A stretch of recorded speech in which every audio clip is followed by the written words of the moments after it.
Assalamualaikum warahmatullahi wabarakatuh. Ketemu lagi dengan saya Aditya Ervina dan rekan saya Ibu Iren Reja Guguk dari Universitas Victory Sorong.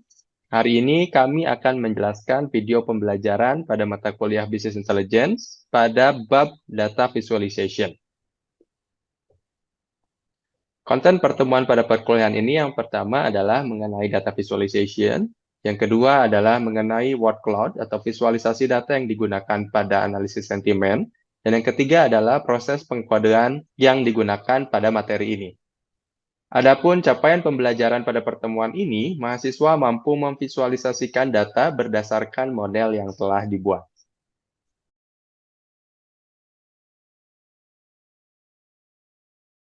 Data visualization atau visualisasi data adalah langkah penting dalam proses ilmu data, membantu tim dan individu menyampaikan data secara lebih efektif kepada kolega dan mengambil keputusan.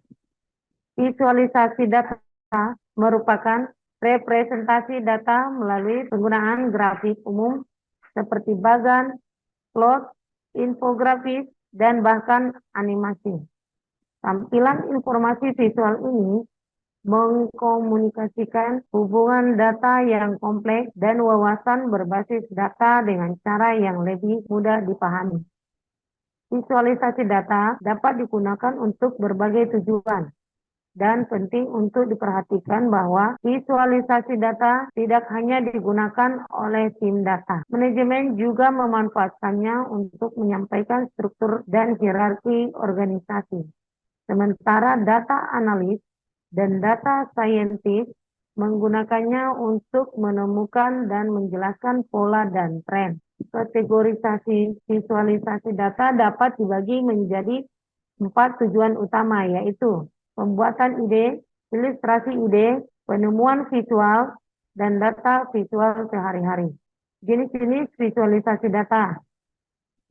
Bentuk visualisasi data paling awal dapat ditelusuri kembali ke zaman Mesir sebelum abad ke-17. Sebagian besar digunakan untuk membantu navigasi.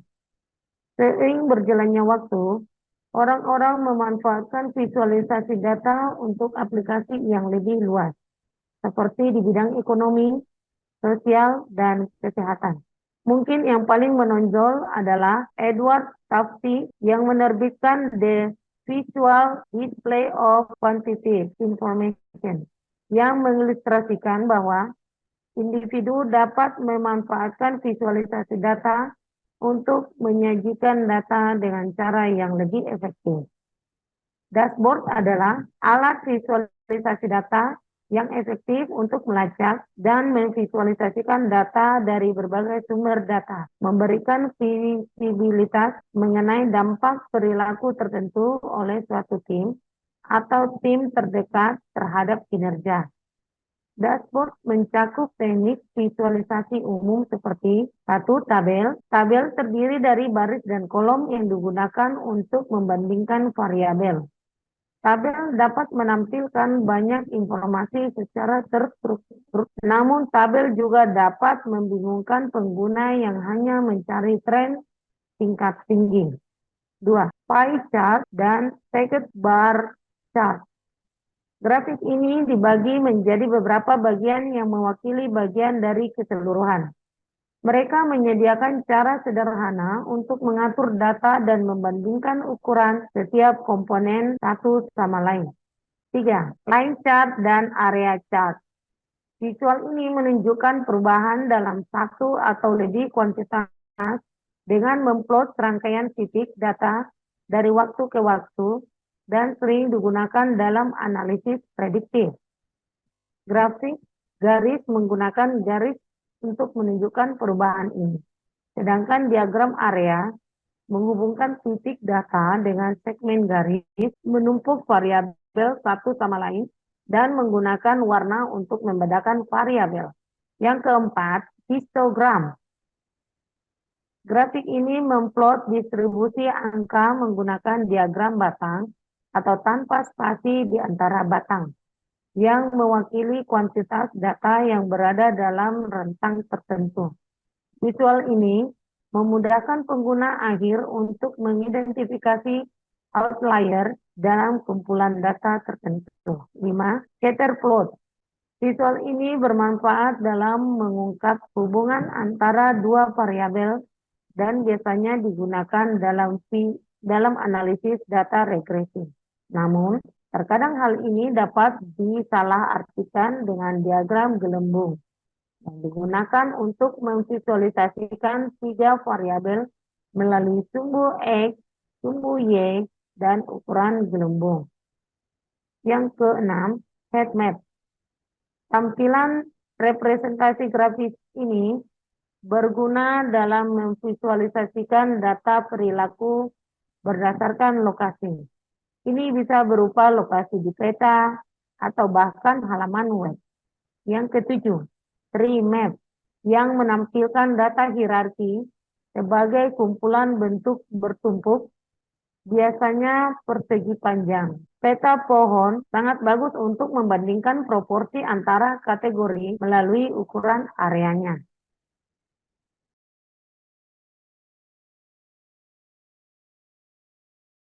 Word cloud adalah visualisasi yang menampilkan kata-kata dari teks yang diberikan dengan ukuran font yang lebih besar untuk kata-kata yang lebih sering muncul dalam teks tersebut.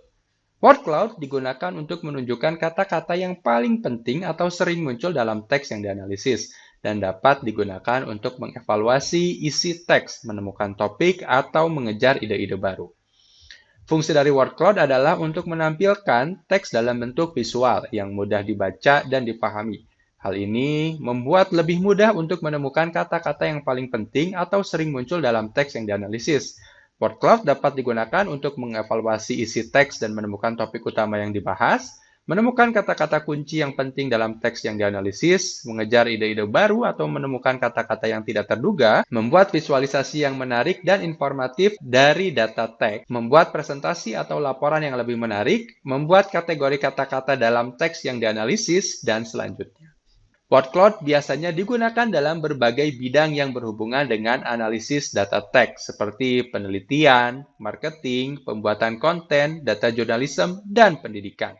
Word cloud penting untuk aplikasi karena word cloud dapat menyederhanakan data teks, sehingga teks tersebut lebih mudah dibaca dan dipahami dengan menampilkan kata-kata.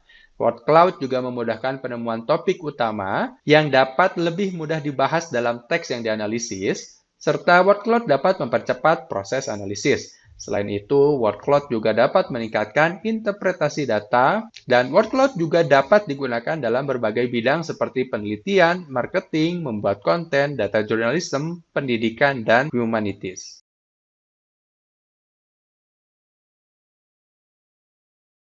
Hari ini kita akan sama-sama mempelajari tentang visualisasi data pada Google Colab menggunakan word cloud. Seperti biasa, yang harus kita lakukan pertama kali adalah memasukkan data yang akan kita olah ke dalam Google Colab kita. Data yang dimasukkan yaitu data cleaning yang sudah kita produksi dari pertemuan sebelumnya. Oke, di sini sudah saya masukkan data clean-nya. Oke, yang pertama kita install dulu word cloud-nya dan memasukkan beberapa library yang akan digunakan pada tahapan praktik hari ini. Kita jalankan.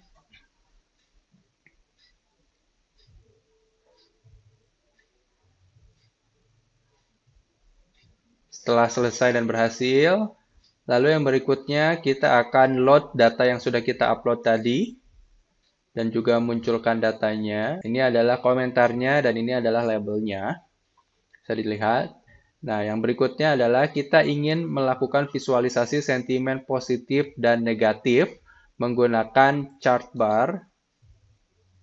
Nah, bentuk codingnya seperti ini dan ini adalah hasilnya. Dan di sini terlihat sentimen negatif terdapat lebih dari 600 sentimen negatif, sementara sentimen positif hanya ada sekitar 200 lebihan. Nah, yang berikutnya, kita akan melakukan word cloud dengan melakukan visualisasi kata negatif.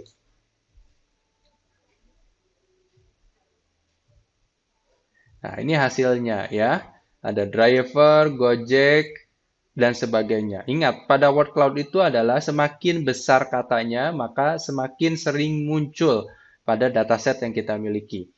Nah, di sini mungkin bisa kita simpulkan bahwa ada beberapa fitur yang ada di dalam platform ojek online ini tidak berjalan sebagaimana mestinya, seperti GoPay Later, susah, promo, dan sebagainya. Lalu untuk visualisasi kata positif,